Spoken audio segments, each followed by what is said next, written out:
bumper program of harness racing action this Saturday night at Albion Park. First of 10 big races coming our way a little after 5 p.m.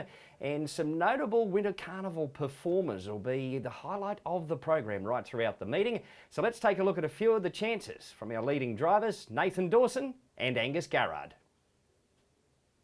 Well, joining us here on Weekend Winners is Nathan Dawson with a very good book of drives this Saturday night at Albion Park. 7 in total, nice and early. Race 1, Horse 1, our Bondi Beach for leading conditioner Greg Franklin. How's he in the lead up to this assignment, Nathan?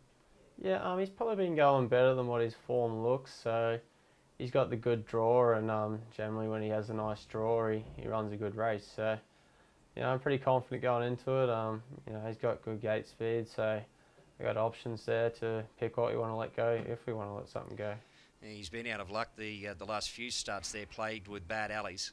Yeah, he has. He's the type of horse that relies on a good alley and the race run to suit. So it looks good on paper for us. So hopefully it plans out that way. Race 2, Horse 1, Regulus for Ben Battle. Yeah, he's going good. I won on him a few starts ago. So last start I think he might have had a bit of a choke down, but before that he was in good form, good consistent form. So he's got good gait as well, so I'm expecting to run a good race. Yeah, he went a really nice time that night there too, in sub 156 there over the mile there at Albion Park. Beat home a couple of handy ones, the Grogfather and Despondent.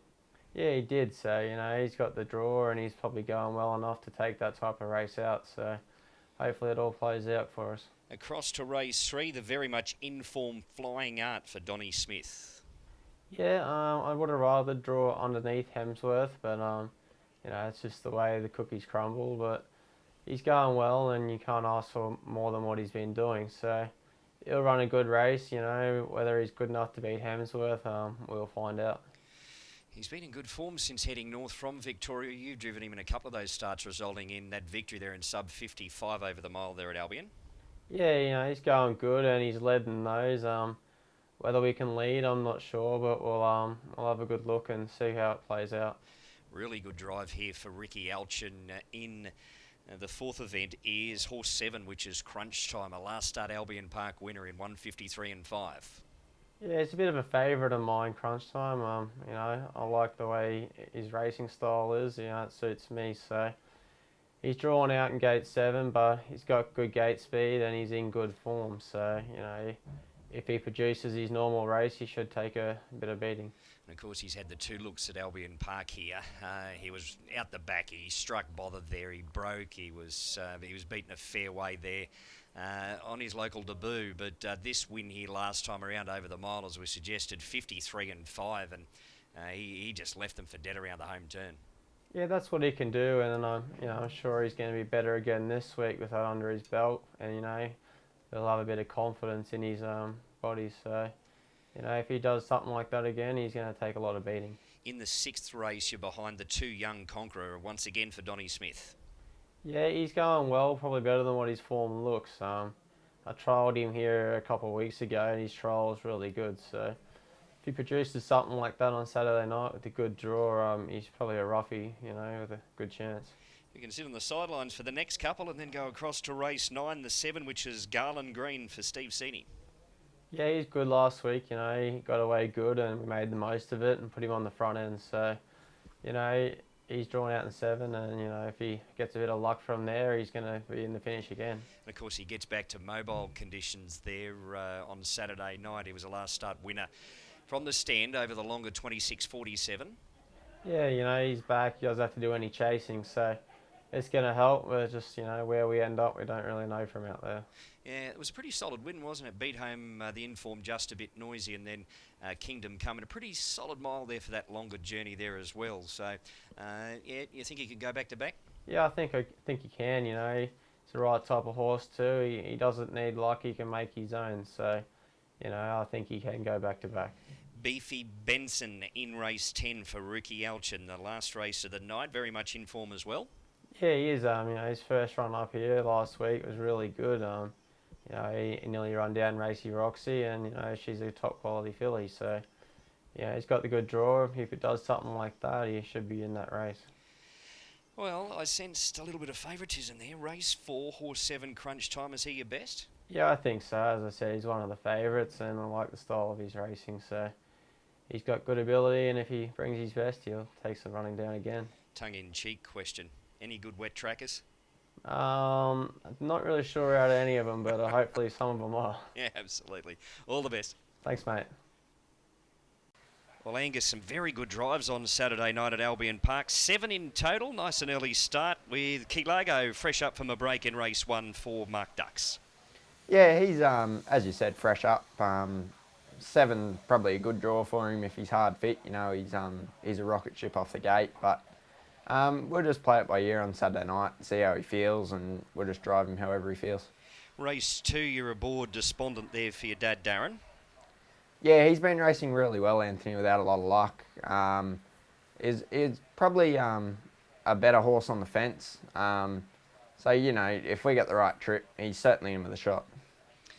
Then we go across to race 3. Of course, you're aboard Manila Playboy, another runner fresh up from a break. He was pretty good last time around when third. That was back on the 29th of January in a very good race there at Albion Park behind Rock Bottom.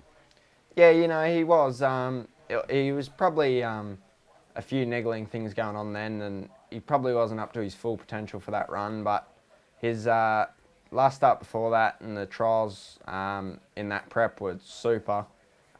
He's had the one trial back this time, and I was really impressed with how he felt. He felt super sharp, but in saying that, we're not going to be out to kill him on Saturday night, so, you know, hopefully we can just get a soft trip somewhere and hit the line well. With the Ben's been a very good horse for everyone that's had him. He's a 16 times winner from just 74, and he's now prepared by your dad, Darren. He's had the one Queensland start. He finished down the track there at Albion Park behind What's Up Sunshine in a pretty slick mile. But yeah, has he tinkered around with a few things to get him on the job here for the assignment on Saturday night in the 5th? Yeah, she is a nice mare, Anthony, when she's right. You know, we were a little disappointed with that first up run, but after that, we probably found she had a few excuses, and we've tinkered around with a little bit, and hopefully she's back on her game, and hopefully she can hit the line well. She's got bling, has got the Plum Alley there in the 8th event there for Richard Hutchinson. Yeah, that's right. She probably gets a chance Saturday night. We sort of look like getting a nice trail there and behind the leader, hopefully, so hopefully she can take that closing shot. Across to the 9th race, horse 11, Sir Fahrenheit. Fresh up from a break as well, of course, the trotter for your dad, Darren. Yeah, he trialled really well last week, Anthony. You know, he hasn't raced for a while, so he's another one. You know, we're not going to be out to kill him, but we'll drive him how he feels, and hopefully he can be in the money. I know he's an old favourite of yours. I think last time you and I spoke on this very program, we spoke about him, and of course we've seen him on the 12th of February where he went out for a spell after winning that race there at Albion Park, and yeah, he's been a lovely old horse, hasn't he? A 23 times winner from 98. Yeah, for sure. He's been a super trotter, and hopefully we can get him back up to how he was going last prep this time in, and he can do another good job this season. The 3-year-old race, which is race 10, is a very good race, and you're aboard Bangkok DJ. Yeah, he's a very progressive type, this Anthony. He's really stepped up every time he's sort of come to the track, and you know, his last run was super, and his trial last week was pretty good as well. So hopefully sort of that trial's tightened him up a little bit, and I think he's in with a really good shot here. He's out that very good race mare in Bangkok Dancer, of course, prepared by Shane Fraser down there at Sleepy Hollow. But yeah, quite right, 3 from 6.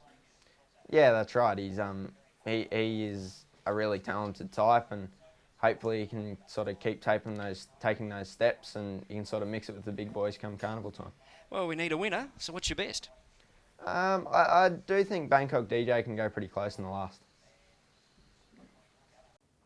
Well, we just heard from the boys there, and my 2 best bets they mentioned. So I thought that Crunch Time was a really good bet there in the 4th event there for Nathan Dawson and Ricky Elch, and you just heard his carnival prospects, and yeah, he's been a really nice money spinner for Connections Crunch Time. So horse 7 in race 4, that is Crunch Time. That'll be one of my best bets on the program. And then across to the last, really looking forward to the return of Bangkok DJ, horse 3. He's been an above average pacer right throughout in his short career to date. So they're my 2 best bets. Really looking forward to both of those races on Saturday night.